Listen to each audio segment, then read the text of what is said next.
Olá, que tal, chiquitos? Espanhol, Enem para vocês, e agora com dicas de interpretação que são gerais, né? Mas aí eu também vou explicar um pouquinho como funciona espanhol. É claro, espanhol é língua, né? Idioma. Então, como é língua, é linguagem, né? E tem um código completo, nada melhor, né, do que eu ler muitos textos em espanhol, do que eu ler obras, etc., para eu poder adquirir essa fluência na língua, tá? Então, a leitura é muito importante. Uma dica legal também é que à medida que você lê, se você estiver sozinho ali, você pode ler em voz alta para treinar a pronúncia, tá? E aí o que acontece? O cérebro vai captar duas vezes a leitura, tanto a mental quanto a falada, e você vai ouvir também a tua própria voz. E isso daí é muito bom para você, tá? Para ler legal, para ler de forma adequada, o que eu devo fazer? Crie o hábito de leitura e o gosto por ela. Quando nós passamos a gostar de algo, compreendemos melhor seu funcionamento. Nesse caso, as palavras tornam-se familiares a nós mesmos. Toda vez que você se deparar com um texto espanhol, né, fique feliz, né, goste daquele texto, realmente absorva aquele texto e faça com prazer. Fica muito mais fácil com prazer, né, o seu cérebro fica muito mais preparado para assimilar todas as informações dessa leitura. Quando a gente faz algo e não gosta, né, não estou gostando, estou com ódio de ter que fazer essa tarefa, já há um bloqueio natural de interpretação quanto a esse texto, ok? Então, goste, inclusive vá para o Enem até feliz, né? Vá feliz, vá tranquilo, vá confiante, que você vai ver como isso vai te ajudar. Depois você me conta. Olha lá. Seja curioso, investigue as palavras que circulam em seu meio. Aumente seu vocabulário e sua cultura. Ok, como eu vou aumentar a cultura no espanhol? Tá? A cultura dos espanhóis muito distinta da nossa. Inclusive tem a cultura da Espanha, tem a cultura do Chile, tem a cultura do Peru, que é bem distinta também, tá? Do Paraguai, seja qual cultura for de um país, né, que tem língua espanhola, se interesse, vai lá e busque textos, né, culturais sobre essas regiões. Às vezes o Enem pode até pegar um trecho desses próprios textos, né, como já até aconteceu, e de lá ele vai tirar questões de interpretação, tá bom? Aumente o vocabulário de sua cultura, vamos lá. Faça exercícios de sinônimos e antônimos, isso daqui é legal, você pode fazer um exercício, né, por si só, ali, quietinho, né, no teu lar, eu pego ali vários sinônimos e vou e busco, né, busco aí através de dicionários, até da internet, sinônimos e antônimos para essas palavras. Tá? Isso é muito bom. O sinônimo, né, são as palavras diferentes com o mesmo significado, e antônimos são aquelas realmente antagônicas, né, que são palavras opostas. Tudo bem? Vamos lá. 5. Leia algumas vezes o texto, pois a primeira impressão pode ser falsa. É preciso paciência para ler outras vezes. Antes de responder às questões, retorne ao texto para sanar as dúvidas. 6. Atenção ao que se pede. Às vezes, a interpretação está voltada a uma linha do texto e, por isso, você deve voltar ao parágrafo para localizar o que afirma. E, outras vezes, a questão está voltada à ideia geral do texto, tá? Se estiver voltada à ideia geral do texto, é muito do que você realmente aprendeu, que você assimilou daquela leitura, ok? E aí vai ser da ideia no geral. Mas se ela for particular, você tem que buscar novamente, né, e ler de novo aquele parágrafo onde contém essa informação, tá? Então, não tenha pressa, né, em terminar tudo, vai ler uma vez só que vai dar errado. Tem que ler pelo menos 2 vezes esse texto. Fique atento a leituras de texto de todas as áreas do conhecimento, porque algumas perguntas extrapolam ao que está escrito, tá? Então, é legal realmente ficar atento no que está acontecendo no mundo. E aqui, no caso, né, em países de língua espanhola, o que acontece, traços culturais, costumes desses países, é legal você buscar, né, para você ficar melhor, vai ampliar a sua cultura, vai ampliar seu vocabulário e vai ampliar, né, a forma de você conseguir interpretar esses textos de cada vez melhor, porque aí você, de uma forma ou outra, já está inserida, né, dentro daquele universo cultural daquele povo. Tá bom? Combinado? Isso é muito bom. Para ler e entender um texto, é preciso atingir 2 níveis de leitura. Tá? Então, eu tenho 2 níveis de leitura para eu ter um texto. 2. A primeira é informativa de reconhecimento e depois eu tenho a interpretativa. Tá? Então, essa é a primeira e essa é a segunda. A segunda é um pouco mais, vai mais a fundo, ela vai além. A primeira deve ser feita cuidadosamente por ser o primeiro contato com o texto. E no primeiro contato com o texto, o que você vai fazer? Você vai extrair desse texto as informações, ó, extraindo informações e se preparando para a leitura interpretativa. Então, a primeira vez que você toma contato com o texto, você vai pegar os dados, você vai pegar as informações, você vai extrair essas informações num primeiro momento, para depois, na segunda, interpretar. Aí, durante a interpretação, o que você vai fazer? Você vai grifar as palavras-chave, tá? Quais são as palavras ali que você, ao ler, você vê que são mais importantes? Né? Provavelmente as que aparecem mais, né? As ligadas a nome, ligadas a fatos, as palavras ligadas a tempo, né? Essas palavras aí que são essenciais, né, para a compreensão do texto, que são denominadas palavras-chave, são as principais. Se eu vejo que uma palavra ali está caindo muito, eu já vou lá e grifo, tá? Se ela aparece muito. Tente ligar uma palavra à ideia central de cada parágrafo. Por quê?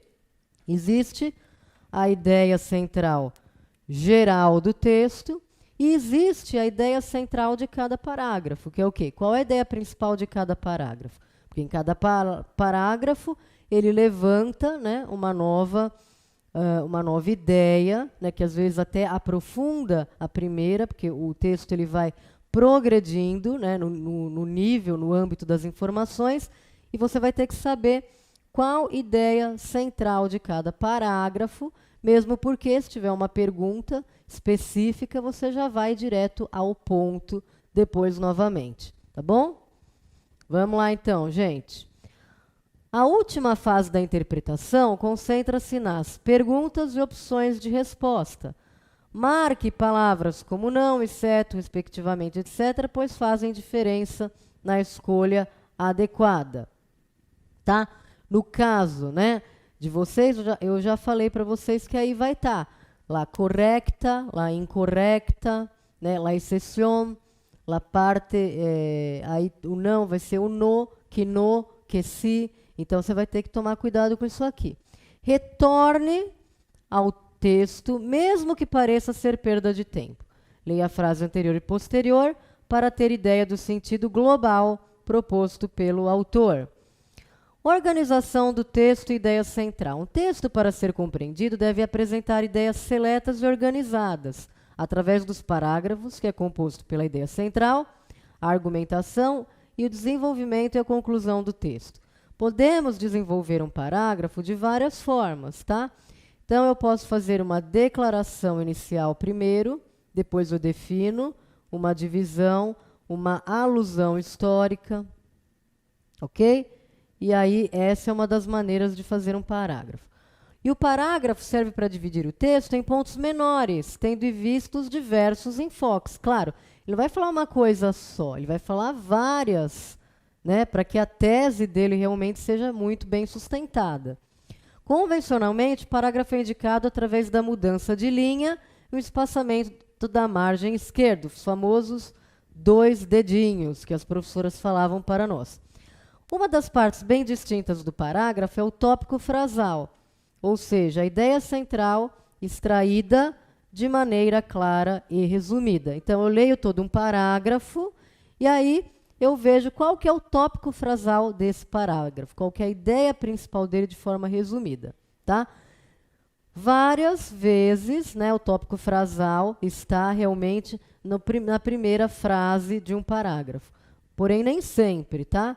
Mas geralmente o tópico frasal é a primeira frase, tá? E às vezes ele é a primeira frase mais um pouquinho das outras, de uma forma resumida. Então, fique sempre atento para o início do parágrafo, ok? Que às vezes ali está a chave dessa interpretação.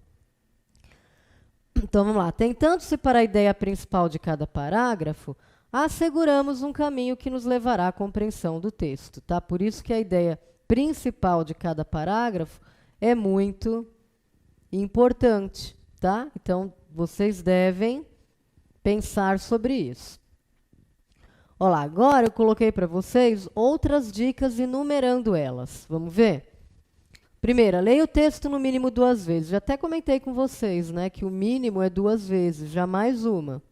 Na primeira leitura, você vai se ater ao conteúdo, né, de maneira geral, e na segunda, aí você vai ver como o texto está articulado, desenvolvido. Então, na primeira, né, uma leitura mais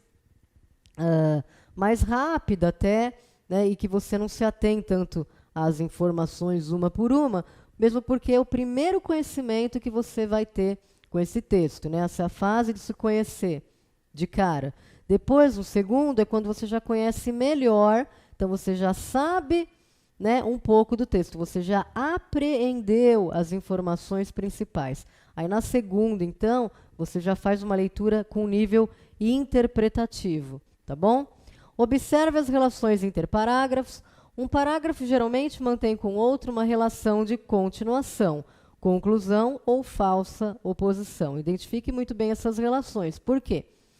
Né? Um parágrafo com outro, ele tem uma relação, às vezes ele tem um gancho, né? Uma liga. Porque eu não vou falar um parágrafo, vou dissertar sobre algo, e no outro algo totalmente diferente, né? Eu tenho que manter uma lógica. E essa lógica que se mantém, eu vejo que às vezes o outro parágrafo ele conclui o primeiro. Ou então ele parece para te dar outras informações, outras citações, ok? Ou às vezes ele até muda, né? Porque às vezes começa assim, porém, mas, no entanto, e aí ele já vai colocar uma ideia contrária, uma outra visão sobre o mesmo assunto, tá bom? Então, eu tenho que ficar ligado nisso aqui. Sublinhe em cada parágrafo tópico frasal, ou seja, a ideia mais importante. Leia com muito cuidado os enunciados das questões sem pressa para entender bem a pergunta e grifar aquelas palavras-chave. Não dê muito valor ao que o autor quis dizer, mas sim o que ele disse, expressou no texto, tá? Não importa saber o que realmente, qual seria o objetivo dele, é eu ficar fazendo inferências, né? Porque às vezes eu sempre falo para os alunos, cuidado, não vai ficar concluindo muita coisa que não tem no texto, vai fazer conclusão psicodélica, né? Não vai viajar por aí afora, tá bom? Não viaje, fique ali. O que realmente o texto diz, ok? Tem que ser objetivo nessa hora, tá bom? Identifique os personagens principais e secundários e centre-se nas características físicas e psicológicas deles. Isso no caso de ser um conto, uma narração, tá bom? Se o foco do enunciado for o tema ou a ideia principal, leia com atenção a introdução e a conclusão. Claro, porque se a ideia principal, né, o tema, ele quer realmente isso de você, a ideia do texto é essa, tá? Provavelmente essa ideia não vai estar no desenvolvimento. No desenvolvimento vai ser feita as ideias auxiliares, né, as ideias secundárias. Vai estar lá toda a argumentação. A ideia principal vai estar onde? Introdução e conclusão, né? É onde realmente eu encontro essa minha ideia principal. Então, vamos lá. Ó, se for o tema, isso cai muito no Enem, ou a ideia principal, leia com atenção a introdução e a conclusão. Se o enunciado focar o item argumentação, concentre-se no desenvolvimento, né, que eu já até adiantei para vocês. O desenvolvimento vai ter toda a argumentação dele. Todas as técnicas ele vai utilizar para comprovar a tese principal dele. Ok? E aí ele vai colocar várias informações. Então, se ele focar no item argumentação, aí foque-se também no desenvolvimento. Olhe com especial atenção os pronomes relativos, pronomes pessoais, pronomes demonstrativos, chamados vocábulos relatores, porque remetem a outros vocábulos do texto. Por quê? Um pronome relativo, ele sempre vai fazer uma retomada né, de um outro elemento no texto. Então, eu preciso ficar muito ligado, prestar atenção demais, ok? Agora a gente vai ver um pouquinho sobre os heterossemânticos, tá? Só para fechar a nossa ideia da introdução, né, e da parte aí da interpretação textual, vocês viram que a interpretação textual ela abrange todos os textos de uma maneira geral, não muda, as técnicas elas não mudam, independente a língua que eu estou lendo, né, não muda. Então, essa interpretação precisa estar muito clara na sua mente para você saber realmente interpretar. Seja este texto qual for, português, inglês e espanhol. Tá? Como realmente é uma coisa geral, só que a interpretação vai cair muito no Enem, tanto português quanto inglês quanto espanhol. Então, como o nosso curso é espanhol, mas a gente tem que falar também um pouquinho sobre a interpretação de texto, tá? Porque senão eu não passo dica nenhuma de interpretação, e aí, né, o curso fica incoerente, porque como eu não vou passar dica nenhuma de interpretação, se o que mais cai é a interpretação de texto, ok? Lembrando também que para eu saber a interpretação de texto muito bem, quanto mais eu leio, mais eu exercito essa minha capacidade de interpretar, ok? Então, assim, nós leremos alguns textos aqui em espanhol, claro, é óbvio, né? Vou ver com vocês. E fora aqui do conteúdo, né? Fora do nosso universo aqui do atual, você pode buscar outros textos também. Textos na internet, né? Sites espanhóis, sites chilenos, sites sobre o que você quiser. Livros, vai na biblioteca, vai no sebo, né? Compra um livrinho de espanhol no sebo, vale a pena, ok? Por quê? Porque essa parte aí de leitura terá que ser feita você, tá? E eu conto com você, eu sei que você vai fazer. Então, vai ali e compra lá, sei lá, pega um livro, uns livrinhos de espanhol, mesmo que não tão grandes, né, pequenos, livros de aventura, policiais, o que você gostar. E leia, sim, faça essa leitura aí de um livro, 2, 3, quantos você puder. E quando você estiver fazendo essa leitura, ok? O livro já vai, se o livro for seu, você pega e a lápis já grifa aquelas palavras que você não conhece e depois você faz um glossário de espanhol para você ter com você. Porque você ter com você ficou redundante, né? Mas para você ter em suas mãos, né, você vai ter um glossário de espanhol que você vai poder consultar quantas vezes você quiser. Tá? Porque, às vezes, quando eu olho a palavra pela primeira vez e sei o significado, eu não consigo adquirir, né, no meu arcabouço vocabulário, eu não consigo adquirir essa palavra de primeiro. Tá? Mas se eu olhar uma segunda, se eu olhar uma terceira, né, depois, quando eu vi, eu já incorporei, a palavra já faz parte de mim. E é isso que vocês têm que ter para aprender uma língua. Você tem que aprender uma língua como se aquela palavra realmente fizesse parte de você, tá? Tem que fazer parte. E tem que parar de ficar toda hora comparando com português. Compara com português, compara com não. Pensa, começa a pensar em espanhol. E a leitura, né, e até o fato de você assistir a filmes em espanhol vai te dar essa habilidade, ok? De você reconhecer de imediato, sem ter que fazer passagem para português, coisa nenhuma, tá? Você vai ter aquela coisa de imediato. Você vai associar a palavra com a imagem e não com a palavra que é em português, tá? Isso com o passar do tempo. Tente fazer isso, tá? Se você for falar qualquer palavra em espanhol, pensa na figura e associa com a figura, porque foi assim que nós aprendemos português quando pequenos, embora a gente não lembre, tá? Mas é assim que funcionou. Funciona quando pequeno, também funciona quando adulto e é muito melhor. Então, na hora que vocês vão ler um livro, ler 2 livros, ler 3 livros, quando chegar quarto e quinto, às vezes você vai até esquecer que está lendo espanhol, né? Ficou uma coisa tão automática para você que é feito de maneira, né, fluente. Só que a fluência exige concentração, exige muita disponibilidade sua, né, vontade também. Se você tem a vontade, você faz. Se não tiver vontade, não adianta aprender língua, porque língua é você pegar ali todo dia.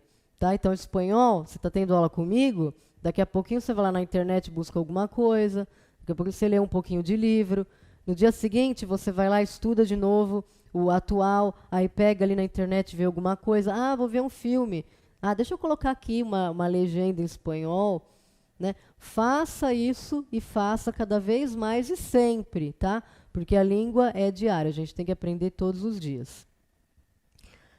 E aqui, que eu já vou deixar essa parte aqui para o próximo bloco, eu vou colocar para vocês los heterossemânticos. Né? No nosso primeiro bloco, né, quando a gente começou aqui o nosso bate-papo didático, eu disse para vocês que tem uma porção de palavras que eu bato o olho, tenho certeza que tem aquele significado, e aí eu caio do cavalo, né? Porque não tem nada a ver com aquele significado. Então, essas palavras, elas precisam ser assimiladas de uma forma que faça parte de você, tá? Você tem que estar ali, com aquela palavra incorporada no seu âmago, né? De fato. Por quê?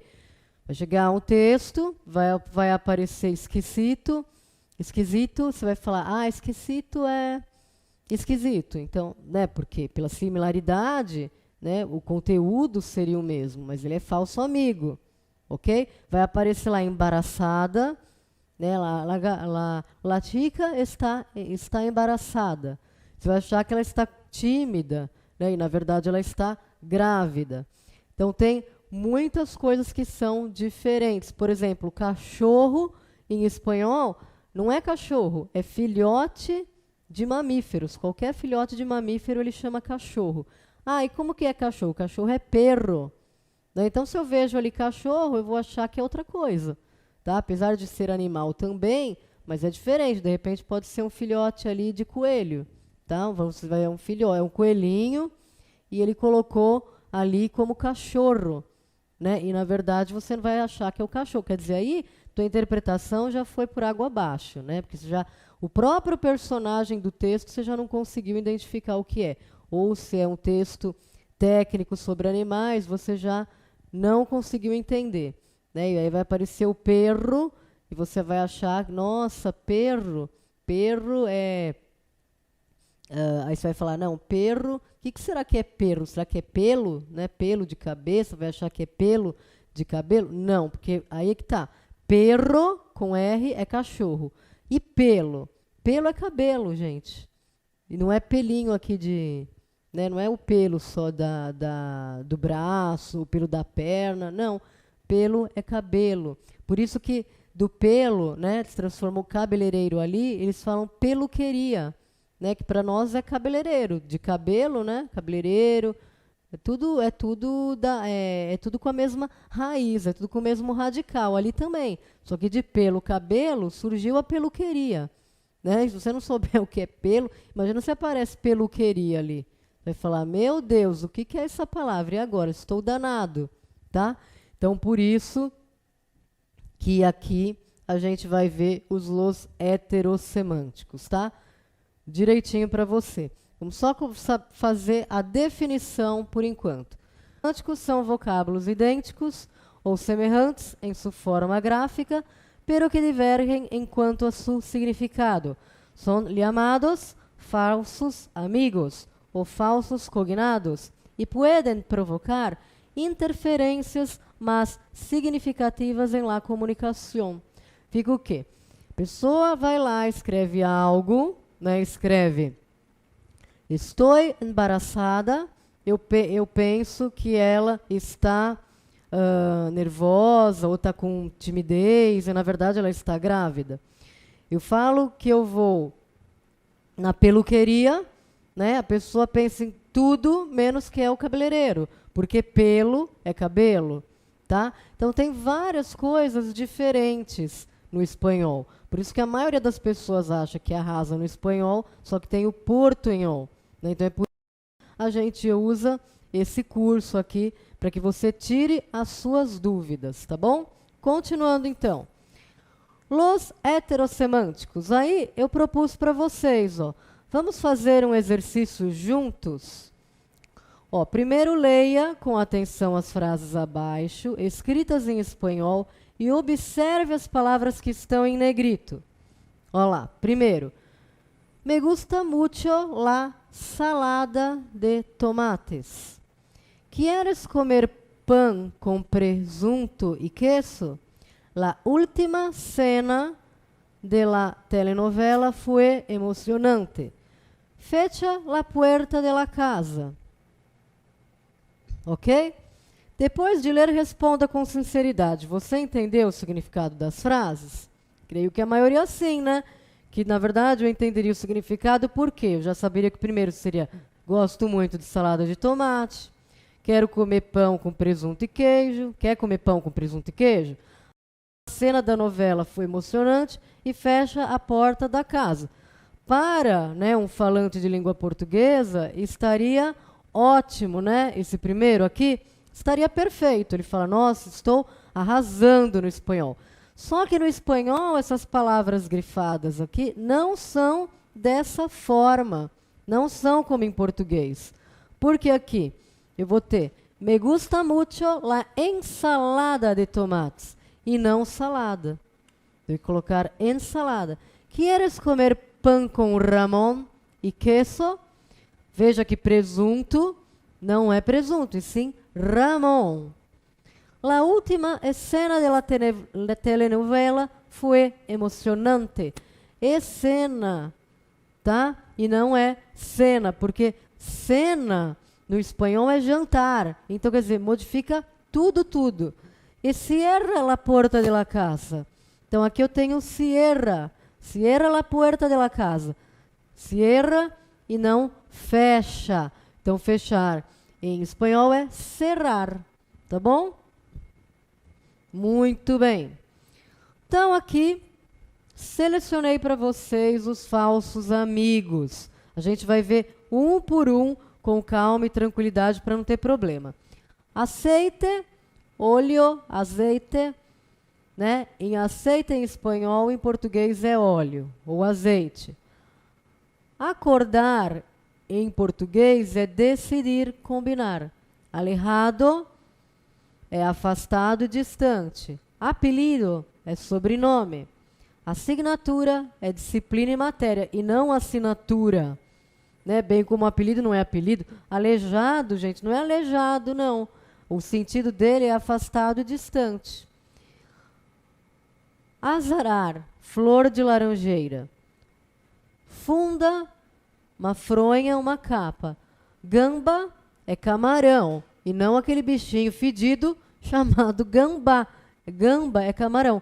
Goma é borracha. Então eu falo que eu preciso de uma goma. Eu não quero uma goma, um chicletes ou qualquer outra coisa. Eu quero uma borracha.